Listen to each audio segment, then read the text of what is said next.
Hello प्यारे बच्चों, कैसे हैं आप सब। उम्मीद करता हूं कि आप लोग अच्छे होंगे, आपकी पढ़ाई लिखाई ऐसे चल रही होगी। तो आज से हम लोगों को नया सेशन स्टार्ट होने वाला है क्लास 12 के लिए और एग्जाम 2027 के बेहतरीन तैयारी करने के लिए, है ना। तो शुरू से अंत तक वीडियो को देखिएगा। अगर नए हैं तो जरूर सब्सक्राइब कर लीजिएगा और शेयर कर दीजिएगा। और शेयर तो बनता है क्योंकि आज हम लोग चैप्टर नंबर 1 यानी हिंदी क्लास 12 का हिंदी चैप्टर नंबर 1 का जो लेखन है उनके परिचय के बारे में आज हम लोग पढ़ने वाले हैं। तो लेखन कौन है, चैप्टर का नाम क्या है, सारी चीज़ को हम लोग जानकारी देंगे। तो सभी लोग सब एक बार थम्स अप कर दीजिए, क्या ऑडियो वीडियो क्लियर है या नहीं है। सभी लोग एक बार जरूर से थम्स अप कीजिएगा और सब्सक्राइब और शेयर जरूर कर दीजिएगा और वीडियो को लाइक जरूर कर दीजिएगा, है ना। एक प्यारा सा कमेंट्स कर दीजिएगा ताकि मुझे भी आप लोगों से हिम्मत मिले, है ना। तो व्हाइट बोर्ड देख करके मत सोचिएगा कि कुछ भी कंटेंट नहीं हो। कंटेंट आपको बहुत बेहतरीन मिलेगा और बेहतरीन ढंग से पढ़ाया जाएगा। एक एक पॉइंट्स को आपको समझाया जाएगा और एक एक पॉइंट के बारे में बताया जाएगा, है ना। तो आप लोग ये मत सोचिएगा व्हाइट बोर्ड पे क्या पढ़ाएंगे, बहुत चीज़ पढ़ा देंगे आपको मैं, है ना। तो क्लास में भी पढ़ाता हूँ तो यही बोलता हूँ कि भाई पढ़ने का जुनून होना चाहिए, है ना। किसी तरीके से लोग पढ़ लेते हैं। तो उसी प्रकार से अगर देखा जाए तो व्हाइट बोर्ड पे पूरी तरीके से मेहनत करके हमने कुछ पॉइंट्स को लिखे हैं आपके बीच बताने के लिए, है ना। तो जरूर से जरूर सभी लोग शेयर सब्सक्राइब कर दीजिएगा और एक बार चैनल को सब्सक्राइब कर दीजिएगा, ठीक है। तो चलिए अब शुरुआत करते हैं ज़्यादा बिना देरी किए हुए, है ना। जैसे कि आपको स्क्रीन पर दिख रहा होगा क्या कि लिखा हुआ class 12 subject Hindi chapter number 1 बातचीत, जिनका लेखक है बाल कृष्णा भट्ट जी, है ना। बाल कृष्णा भट्ट जी के द्वारा ये चैप्टर को लिखा गया है ना।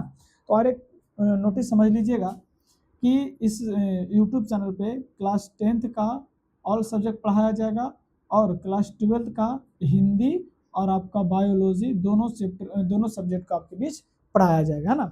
तो पूरी तरीके से हम लोग 6 दिन में 6 तरीके से बहुत बेहतरीन तरीके से कंटेंट को हम लोग पढ़ने वाले हैं। व्हाइट बोर्ड देख करके मत सोचिएगा कि नहीं पढ़ाया जाएगा, एक एक कॉन्सेप्ट और कंटेंट के साथ पढ़ाया जाएगा, है ना।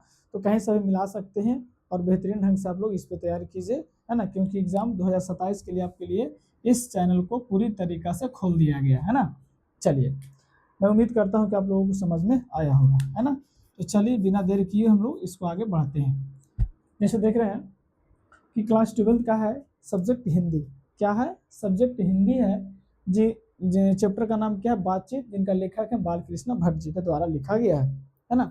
तो पहले इनका हम लोग परिचय देख लेते हैं। परिचय के साथ साथ कौन कौन से बिंदुओं को लिखे थे, पूरी तरीके से इंपॉर्टेंट सब्जेक्टिव को भी आपके बीच 5-6 सब्जेक्टिव को आपको इंपॉर्टेंस बताया गया, आपको कॉपी में नोट डाउन कर लेना है ना। आपके पास पढ़ने के साथ साथ वीडियो देखने के साथ साथ लेक्चर देखने के साथ साथ आपके पास पेन और पेपर होना चाहिए, क्योंकि आप लोगों को इस सारे चीज़ को नोट बनाना बहुत जरूरी है। क्योंकि माता का नाम, पिता का नाम, कब जन्म, कब मृत्यु, कहाँ जन्म लिए थे, पूरी तरीके से पूछा जाता है सवाल को, है ना। तो आइए हम बिना देरी किए पढ़ाई करते हैं। कैसे, सबसे आज हमारा टॉपिक होगा कवि का परिचय, यानी जो कवि लिखे हैं उनके द्वारा पूरी तरीका से हम लोग इनका परिचय देखने वाले, है ना। देखिए सबसे पहले कवि कौन है, तो बाल कृष्णा भट्ट है। किनके, तो बातचीत के लेखक कौन है, बाल कृष्णा भट्ट जी हैं। आगे इनका जन्म कब हुआ था, तो 23 जून 1844 ईस्वी को हुआ था। किनका जन्म, तो बाल कृष्णा भट्ट जी का, ठीक है, यहाँ तो क्लियर होना चाहिए। और आगे निधन का कब हुआ था, तो 20 जुलाई 1914 ईस्वी को हुआ था, है ना। उसी प्रकार से निवास स्थान इलाहाबाद उत्तर प्रदेश पड़ता है, यानी कि बातचीत के लेखक बाल कृष्ण भट्ट जी का निवास स्थान कहाँ पड़ता है, इलाहाबाद उत्तर प्रदेश। इनके पिताजी का नाम बेनी प्रसाद भट्ट। एक चीज और पूछा जाता है कि जो बाल कृष्ण भट्ट जी के पिताजी थे वो क्या थे, तो इनके पिताजी पेशे से व्यापारी थे। क्या थे, व्यापारी। याद रखिएगा इस पॉइंट को कि इनके पिताजी पेशे से क्या थे, व्यापारी थे, है ना। आगे इनका माता का नाम पार्वती देवी है। इनका माता का क्या नाम था, पार्वती देवी। अब इनको शिक्षा कौन कौन से प्राप्त किए थे, कौन कौन से शिक्षा ग्रहण किए थे, उनके बारे में जानकारी लेते हैं। तो सबसे पहले अगर शिक्षा की बात देखा जाए तो लिखा प्रारंभ में संस्कृत का अध्ययन किए थे। सबसे पहले इन्होंने संस्कृत भाषा में अध्ययन किए थे, है ना। संस्कृत में सबसे पहले क्या किए थे, अध्ययन किए थे। उसके बाद दूसरा है 1867 में प्रयाग के मिशन स्कूल से इंटरेस्ट की परीक्षा दिए थे। आपसे सवाल पूछेगा कि 1867 में किस स्कूल से इंटरेस्ट की परीक्षा दिए थे, है ना। तो प्रयाग के मिशन स्कूल से इन्होंने इंटरेस्ट की परीक्षा दिए थे 1867 में, ठीक है। आगे इनका वृत्तियां कौन कौन सी होती है, पहले हम लोग देख लिए कवि का परिचय में जन्म, मृत्यु, निवास स्थान, पिता का नाम, माता का नाम। उसके बाद देख लें शिक्षा कौन कौन से प्राप्त किए थे। अब इनका वृत्ति देखना है, कौन कौन सी वृत्तियों के बारे में बताए थे। सबसे पहले अगर देखा जाए तो 1869 से 1875 तक प्रयाग के मिशन में अध्यापन का काम किए। अब देखिए पूछा नहीं जाता लेकिन इनके बारे में चर्चा है तो हम लोग पूरी तरीके से कर लेंगे, है ना। क्या लिखा गया है कि 1867 से 1875 तक प्रयाग के मिशन स्कूल में अध्यापन का काम किए थे। दूसरा 1885 में प्रयाग के CAV स्कूल में संस्कृत का अध्यापन का काम किए थे। CAV स्कूल में कब, तो 1885 ईस्वी में। अगला 1888 में कायस्थ पाठशाला इंटर कॉलेज में अध्यापक नियुक्त हो गए। 1888 में इन्होंने अध्यापक क्या हो गए, नियुक्त हो गए, है ना। एक बार जल्दी सभी लोग शेयर कर दीजिए और एक प्यारा सा कमेंट्स कर दीजिए, है ना, कि ये वीडियो आप लोगों को कैसा लगा। ठीक है, आगे हम लोग पढ़ते हैं स्वभाव कैसा व्यक्ति थे, ये कैसे स्वभाव के थे, तो उग्र यानी गुस्सैले मतलब स्वभाव के थे। इसी के कारण इनको क्या करना पड़ गया, नौकरी को छोड़ना पड़ गया, यानी गुस्से के कारण ही अपनी नौकरी क्या कर दिए, छोड़ दिए, है ना। इनके पास मासिक पत्र निकाले थे जिनका नाम था हिंदी प्रदीप। ये सवाल पूछा जाता है कि बाल कृष्ण भट्ट द्वारा मासिक पत्र निकाला गया था वो कौन सा था, तो उसका नाम क्या था, हिंदी प्रदीप्त नामक पुस्तक निकाला गया था। इसे 33 वर्षों तक चलाया गया, है ना। पूछे देगा आपको सवाल कि बाल कृष्ण भट्ट द्वारा जो हिंदी प्रदीप मासिक पत्र निकाला गया था वो कितने वर्षों तक चलाया गया था, तो 33 वर्षों तक चलाया गया था। और एक सवाल पूछ सकता है कि हिंदी प्रदीप नामक पुस्तक क्या है, कितने वर्षों तक चलाया गया था, 33 वर्षों तक। पूरी तरीके से अगर निचोड़ के देखा जाए तो पूरी तरीके से सवाल इसी तरीके से पूछ सकता है। अगर यहाँ पूछ दे आपसे, ये बताइएगा कि मिशन स्कूल प्रयाग के मिशन स्कूल से इंटरेस्ट कब दिए थे, तो 1867 में दिए थे। अगर ऐसे सवाल पूछ दे कि 1867 में प्रयाग के मिशन स्कूल से क्या पास किए थे, तो इंटरेस्ट की परीक्षा पास किए थे। और किसी भी तरीका से घुमा फिरा के बात करें तो आपको जवाब एक ही होना चाहिए, है ना। आगे इनका रचनाएं देखते हैं। रचनाएं बहुत तरह से पूछता है, उपन्यास, नाटक, प्रसंग पूछता है ना। तो सबसे पहले उपन्यास देखा जाता है रचनाएं में, है ना। रचनाएं में सबसे पहले क्या देखेंगे, उपन्यास। उपन्यास में बहुत महत्वपूर्ण लिखा गया था नूतम ब्रह्मचारी, 100 अजान एक सुजान, 100 अजान एक सुजान, ये सवाल पूछा जाता है। ठीक है, गुप्त बैरी, रहस्य कथा, हमारी घड़ी और रसातल यात्रा, उचित दक्षिणा, ये पूरी तरीका से क्या लिखा गया, उपन्यास लिखा गया। इनके द्वारा, तो ये बाल कृष्ण भट्ट के द्वारा लिखा गया है। ठीक है, आगे इनका नाटक कौन कौन से हैं, तो पद्मावती, बेनिसंहार, शिशुपाल वध और दमयंती स्वयंकर, शिक्षादान और सीता वनवास, बाल विवाह, रेल का विकट खेल। मतलब ये पूरी तरीका से इन्होंने नाटक लिखे थे। बाल कृष्ण भट्ट जी के द्वारा ये लिखा गया पूरा कहानी है, यानी कि इनके बारे में जीवनी है ना। आगे देखते हैं प्रहसन, जैसा काम वैसा परिणाम। सबको जानते हैं कि जैसा काम वैसा परिणाम। आजकल तो देख रहे ट्रेंड चला टावर पर चढ़ने वाला, है ना। कुछ भी हो गई, अगर किसी को कुछ चाहिए तो टावर पर चढ़ा जाइए, वहां से लॉसमेंट कर दीजिए, मुझे फलना चीज चाहिए, आपको मिल जाएगा, है ना। तो ऐसे कभी करिएगा नहीं, क्योंकि ये बहुत ही घटिया बातें हैं। क्यों, किसी के लिए जान दे देना, किसी के लिए प्राण दे देना, किसी के लिए कुछ कर जाना, अपने माता पिता के लिए जिए और मरिए, बाकी फालतू चीज है ना। तो आप लोग ऐसा मत कीजिए कि टावर और ट्रेन अपना लीजिएगा ना। तो टावर का ट्रेन बहुत पहले से चल रहा, चलते आ रहा। अब सोचिए कि बताइए, तो अब मान लेते हैं कि बॉयज तो चढ़ता था चलता टावर पे, लेकिन गर्ल्स कैसे चढ़ा जा रही है, उसमें कितना हिम्मत आ रहा है, सोच सकते हैं ना। टावर पर बॉयज लोग चढ़ेगा तो मान सकते थे, लेकिन गर्ल्स लोग कैसे चढ़ जा रही है, ये नहीं समझ में आ रहा है। उसमें दिमाग कहाँ से आता है इतना, है कि नहीं। लेकिन ये कहा जाता है कि जैसा काम वैसा परिमाण, तो जैसा करोगे वैसा भरोगे, है ना। नई रोशनी का विष। ठीक है, आगे थोड़ा सा कुछ पॉइंट लिख दिए, एक दो पॉइंट। कहता बाल कृष्ण भट्ट किस काल के थे, तो भारतेंदु युग के कवि थे, है ना। कवि पूछा जाता किस युग के थे, तो ये भारतेंदु युग के थे। एक सवाल और पूछा जाता है कि बाल कृष्ण भट्ट 1000 के आसपास तो निबंध लिखे थे, लेकिन महत्वपूर्ण कितना था, 100। अगर आपसे सवाल पूछे कि बाल कृष्ण भट्ट जो द्वारा कितने निबंध को निकाला गया था, तो 1000। कितना निबंध निकाला गया था, 1000। लेकिन उसमें से महत्वपूर्ण निबंध कितना था, तो उसमें से महत्वपूर्ण निबंध देखा जाए वो 100 गो के आसपास था, है ना। कितना था, 100 गो था। ये था इनका पूरा जीवन। चलिए एक बार इसको स्क्रीनशॉट कर लीजिए, मैं थोड़ा सा साइड हो जाता हूँ।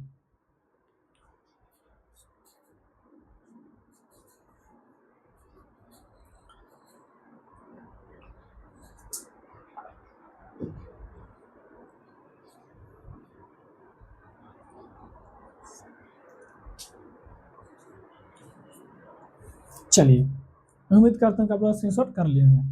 अच्छा, इसमें थोड़ा सा कहानी की थोड़ा हम चर्चा कर दे रहे हैं, बातचीत है क्या। अगर आप समझिए कि बातचीत के मतलब होता है एक दूसरे से बोलचाल करना, अच्छे व्यवहार बनाना। अगर एक दूसरे से अच्छे व्यवहार नहीं बना कर रखिएगा तो आपको लोग ठुकरा करके चला जाएगा। मान लिया जाए आप कहीं पे कोई फंक्शन में गए हैं, आपको बोलने के तरीका नहीं है, बोलने का ढंग नहीं है ना, किसी से बातचीत करने का ढंग नहीं है, तो वहाँ पे आप मूर्ख बन जाइएगा। मतलब इसमें कहा गया कि बातचीत का नाम क्यों धराया है, क्योंकि इसमें बताया जाता है कि लोगों के पास बैठ करके किस तरीके से हम बात कर सकते हैं, कैसे लोगों से बात कर सकते हैं, कैसे कैसे लोगों पर के पास बैठ सकते हैं और किस तरीके से लैंग्वेज यूज कर सकते हैं। मतलब अपनी भाषा में अगर देखा जाए तो बेस्ट तरीके से देना चाहिए, है ना। बातचीत के मतलब होता है लोगों को ऐसा एक्सप्रेशन बताए बहुत बढ़िया तरीका से। मान लीजिए कि हम कहीं पर गए हैं और उटपटांग जैसा कोई बात बोल रहे हैं तो उसमें कोई बात बनता नहीं, बिगड़ जाता है। इसीलिए अगर बोला जाए तो बात बनाने के लिए बहुत ही मुलायम और अच्छी भाषा और अच्छे लैंग्वेज का मीठी बातों में आवाज निकालना चाहिए, है ना। तो एक बालकृष्ण भट्ट जी बोलते हैं कि किसी से बोलचाल करना हो तो मीठी भाषा में बातचीत करना चाहिए, है ना। इसी तरीका से किसी तरीके से उच्च बात में आवाज नहीं करना चाहिए। उससे क्या होता है, लोग एक तरीके से आपसे नज़रअंदाज करना शुरू कर देंगे। अगर वही बच्चे को देखते हैं कि अगर प्रेम से बोलिएगा तो आपको पास रोज आएगा, पड्डे आएगा। और अगर वही बच्चे को अगर एक दिन भी उसको डांट करके बोल दीजिएगा तो अगला दिन से आपके पास सटने नहीं आएगा, ना आपको देखना वो समझेगा। मतलब ये कहना कि एक दूसरे से अच्छे से बोलचाल करिए, अच्छे से रहना सीखिए और प्रेम भाव से मिला करके रहना सीखिए, है ना। बस इतना ही इसमें बताएगा, बहुत तरीके कहानी है, कहानी पढ़ेंगे तब समझ में आएगा। अच्छा, अब हम आपको बीच क्या बताया है, इंपॉर्टेंट क्वेश्चन, है ना, महत्वपूर्ण प्रश्न, क्वेश्चन एंड आंसर आप लोगों को कर देना है। सबसे पहला सवाल कि अगर हमें वाक शक्ति ना होती तो क्या होता। अच्छा हाँ, इससे एक सवाल बनता है, अगर आपसे सवाल करें कि अगर आप बोलते नहीं तो क्या होता, तो अगर हम बोलते नहीं तो पूरे तरीके से लोग एक कोने में दो कोने में मतलब जहां के तहां लोग बैठे रहते हैं, कोई भी किसी तरीके से बातचीत नहीं करता। हम बोल रहे हैं तो आप सुन रहे हैं, तो कॉपी में नोट कर रहे हैं या किसी को सुना रहे हैं। अगर हम कुछ नहीं बोल करते तो क्या आपको कुछ समझ में आता, नहीं आता। मतलब ये कहा गया कि अगर हमें वाक शक्ति यानी बोलने की क्षमता नहीं होता, बोलने की शक्ति नहीं होता, तो क्या हम एक दूसरे के दुख सुख क्या प्रकट कर सकते थे, नहीं कर सकते हैं। मतलब एक भाषा में आपको समझा जाए तो अगर जब तक मनुष्य बोलेगा नहीं तब तक उसका रूप का साक्षात्कार होगा नहीं कि वो कैसे स्वभाव के हैं, किस तरीके से एक दूसरे से बातचीत करते हैं और वो कैसे लोगों से रहते हैं और आगे कैसे मिल करके रहेंगे और किस तरीके से बातचीत करेंगे, है ना। उसी प्रकार से इसमें कहा गया कि अगर वाक शक्ति ना होती तो क्या होता, तो अगर हमें वाक शक्ति ना होती पूरी सृष्टि गूंगी प्रतीत होती, है ना। पूरी सृष्टि गूंगी प्रतीत होती अगर हमें वाक शक्ति या बोलने की क्षमता नहीं होता तो। कोई कू कोना बैठा हो, कू कोना बैठा, कू कोना बैठा, मतलब सब जगह पे एक दूसरे तरीके से बैठा रहता, कुछ समझ ही में नहीं आता, है ना। ये है आपका आंसर। आर्ट ऑफ कन्वर्सेशन क्या है, तो आर्ट ऑफ कन्वर्सेशन जो एक बातचीत करने की कला होता है ना। यूरोप के लोगों में बहुत अच्छी से बातचीत करने की कला होता है।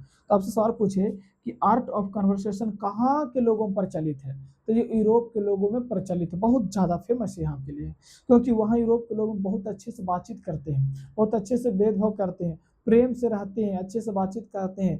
तो उन्हीं को बोला गया कि आर्ट ऑफ कन्वर्सेशन कहाँ के लोगों में प्रचलित है। क्लियर, मैं उम्मीद करता हूँ कि समझ में आया होगा।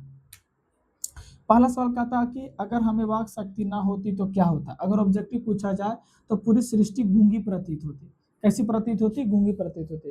लेकिन सवाल बोला गया कि अगर हमें वाक शक्ति ना होती तो सब एक दूसरे के मतलब कि एक दूसरे से अलग अलग बैठते, कोई अलग अलग अपना अपना कोना धर लेते और पूरी सृष्टि गूंगी प्रतीत होती, है ना। सर 2 नंबर के सवाल है। आगे आपके सवाल पूछा गया आर्ट ऑफ कन्वर्सेशन क्या है, तो आर्ट ऑफ कन्वर्सेशन बातचीत करने की कला है जो यूरोप के लोगों में प्रचलित है। इस सारे चीज को अपने अगर किताब पढ़े होंगे, कोई सर पढ़ाए होंगे तो पूरी तरीका से आपको पढ़ लीजिएगा, है ना। तो हम लोग बहुत बेहतरीन तरीके से 2027 की तैयारी के लिए जुड़े हुए हैं, ना। एक एक पॉइंट्स को आपको समझाया जाएगा बेहतरीन ढंग से। एक बार जरूर से कमेंट्स कर दीजिएगा कि आप लोगों को ये वीडियो कैसा लगा, है ना। दूसरा हो गया। तीसरा कहता है कि बातचीत के संबंध में बेन जॉनसन और एडिसन के क्या विचार है, तो ये भी कहा जाता है कि बेन जॉनसन और एडिसन के अलग अलग विचार। किसी को 16 वर्ष के बाद मुख देखने को मिला, 16 वर्ष के बाद मुख से बात सुनने को मिला, मतलब बहुत तरह तरह की बातें हैं। चौथा है बातचीत शीर्षक पाठ में दो बूढ़ियों की बातचीत का प्रकरण क्या है? ये भाई ये तो मत कहो। जहाँ पे दो बूढ़ियां बैठ गई वो पूरे ख्यालात पूरे कहानी को उलट के फेर देगी। फलनवा के बेटा ऐसे है, फलनवा की बेटी ऐसे है, फलनवा के पुतो ऐसे है, फलनवा के बेटा ऐसे, मतलब कि जहाँ पे दो बूढ़ी बैठ जाती है आपस में, वहाँ की पूरी कहानी को अगर लपेटा जाए तो पूरे खुला देती है, पूरे ठीक ठाक है ना, मतलब कितनी पुरानी बातों को ला करके आपके पास पटक देगी। तो यही कहा जाता है कि दो बूढ़ियों की बातचीत अगर होती है तो पुतोहू वाली होती है। फलाना चिलना क्या करा नहीं करा अपना से कोई मतलब नहीं है ना। आगे है पांचवा, दो हमजोली सहेलियों की बातचीत में क्या स्थिति होती है? तो आप लोगों को देख लेना है कि किस तरीके से आप लोगों को बनाना है, ठीक है। अगर आप लोग कमेंट्स करिएगा तो इसका आंसर भी दे देंगे, है ना। अभी तो मैं क्वेश्चन बता रहा हूँ, कमेंट्स करिएगा तो इसका आंसर का सोल्यूशन भी दे देंगे, है ना। इस क्वेश्चन का सोल्यूशन दे देंगे आंसर के हिसाब से, ठीक है। छठा प्रश्न, जब तक मनुष्य बोलता नहीं तब तक उसके व्यक्तित्व का कौन सा पक्ष प्रकट नहीं होता है? कहता जब तक मनुष्य बोलता नहीं तब तक उसका रूप का साक्षात्कार नहीं होता है ना। कहता है कि अगर हम इसी तरीके से बातचीत नहीं करेंगे तो क्या लगता है कि हम एक दूसरे से बढ़िया से बातचीत कर सकते हैं? संभव ही नहीं है, ठीक है। आगे आगे देखते हैं कि कहता है कि जब तक मनुष्य बोलता नहीं तब तक उसका गुण दोष प्रकट होता नहीं है। क्योंकि अगर हम आपसे बात कर रहे हैं, आप कोई नए आदमी आए आपसे बढ़िया से बातचीत कर रहे हैं, तो आपको लगता कि नहीं ये व्यक्ति पढ़ा लिखा है, अच्छे स्वभाव के है और अच्छे से बातचीत करना जानता है। तो इस तरीके से अगर बढ़िया से बातचीत करिएगा तो लोग आपसे लगाव रखेंगे, अन्यथा आपसे कोई इंटरेस्ट जगाने वाले नहीं है। तो मैं उम्मीद करता हूँ कि सारे आप लोगों को समझ में आया है ना। क्या एक बार थम्सअप कर दीजिएगा, एक प्यारा सा दिल भेज दीजिएगा एकदम लाल लाल, है ना, क्योंकि वो टूटता है। तो समझ लीजिएगा भाई, जो प्यार करते हैं और बायोलॉजी वाले होंगे वो समझते होंगे कि प्यार वार कुछ नहीं होता, ये सब हार्मोन्स का खेल है ना। ये रबड़ है, खिंचाता है, इसमें जितना डालिएगा उतना क्या होगा, स्टोरेज हो जाएगा, है ना। खैर छोड़िए, उस अलग बात है। लेकिन बस इतना कहना है कि किसी भी तरीके से वीडियो अच्छा लगा तो एक बार जरूर से कमेंट्स कर दीजिएगा और दोस्तों तक हो सके तो शेयर कर दीजिएगा।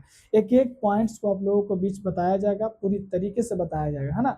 तो एक बार स्क्रीनशॉट करके आप लोग कॉपी में नोट डाउन कर लीजिएगा और व्हाइट बोर्ड देख करके भागिएगा नहीं, क्योंकि पूरी तरीके से आप लोगों को निचोड़ तरीके से बताया जाएगा, है ना। आज फिर इतना ही, आपका दिन शुभ हो, आपका पढ़ाई चलते रहे, है ना। जय हिंद, जय भारत।